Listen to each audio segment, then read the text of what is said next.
What up, people? My name is Batman, and this is the new Black Ops 2 game mode, One Flag, Capture the Flag. And the first thing you have to realize about this game mode is that the best defense is a good offense. There's no getting around it, alright? If your team has the flag, if the enemy team is trying to hold the gates against the onslaught that you bring, flag in hand, dick in the air, it is literally impossible for the enemy team to score. With that in mind, you need to play aggressively. You know, don't be the nail, be the hammer. You need to take the fight to the enemy's spawn. If the flag is closer to your home base than the enemy's and the fighting is taking place in your spawn, you're doing it wrong. You're fighting from the low ground. You're fighting from your back. And if it continues this way, you will lose. Your overarching general goal should always be to keep the flag closer to the enemy spawn than your own. And this is not only good for the team as a whole working towards that W, it's good for each player individually. You're going to win more gunfights, get more score streaks, have a higher KD and a higher SPM if you're fighting the enemy closer towards their home base, because the team fighting with their back against the home base is going to be forced to give up free deaths just to keep their opponents from scoring. If the enemy has you push back and one of their guys picks up the flag and makes a move for the score, to stop him, you're generally going to have to sprint out in a kamikaze fashion after him. You're not going to have time to check your corners, which is going to be a free death. You're not going to have time to choose the position from which you kill him, which is also going to be a free death. You're going to have to take the earliest line of sight possible, and there's a good chance that it's not going to be a very safe position. And if he has any teammates around, they are going to be specifically looking for people shooting their flag carrier. And so even if you do kill him, you also will die, and the enemy will still be within striking distance of their goal. And as if that wasn't enough, you and your teammates are going to give away even more free deaths just trying to get the flag out of your spawn. So if you're fighting in enemy territory, you're doing it right. Even if you're having trouble getting the flag into the goal, just keep bringing the fight to the bad guys. Eventually they will break. Now, to sustain the offensive, you need to retain some level of map control around the flag. Assess each situation individually, and realistically, think to yourself, if you pick up the flag right now, do you really think you can score it? Because what you don't want to do is pick up the flag and get yourself killed and give up map control and give the flag to the bad guys, because the enemy will pick that flag up and move it closer to your spawn. So if you've gotten the flag in enemy territory, but it's just you left in the general vicinity, don't grab the flag and make a desperate attempt for the score. Better tactic would be to slow play it, alright? Keep the bad guys off of it, wait for your team to back you up. Never go after a flag by yourself, because chances are you're just going to end up giving it to the bad guy.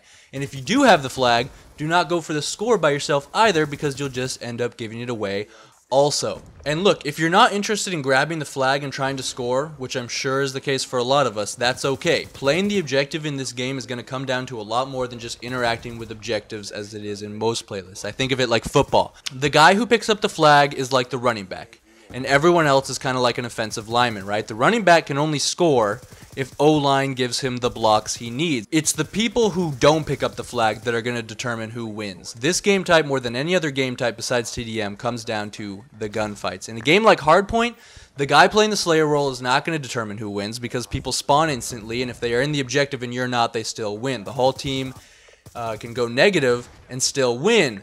But anytime there's a respawn time, like in Capture the Flag, your match KD becomes a million times more important. So if I get, 45 kills in a match at a 6-second respawn, that's 270 seconds or 4.5 minutes that the enemy team was playing a man down. And that's where the W comes from. So it's okay if you want to play the Slayer role, but make sure you're playing that role near the flag. Because what I see happen a lot is motherfuckers playing hard defense over at our home base when the flag is off in the middle of the map or even in enemy territory. And if you're not fighting around the flag, you're leaving your team to play a man down in the real fight that matters. And like I said, the best defense is a good offense. You don't need to defend your base or any other spot on the map if you're defending and or carrying the flag. Now, when you actually have the flag, focus first on getting it within striking distance. Striking distance is the area directly around the goal that can be traversed across within 6 seconds. So if an enemy dies, you would be able to score before they spawn. Once you get into striking distance, wait a second. Someone is anticipating you. At that point, you have a few options. Wait for your team or yourself to take out a couple defenders. If they have 2 or 3 down while you are in striking distance, go for it. You're probably going to score. If you don't, your team should be able to take out whoever took you out with enough time to still finish the job and score. Or, if there's enough room, you can maneuver around within striking distance.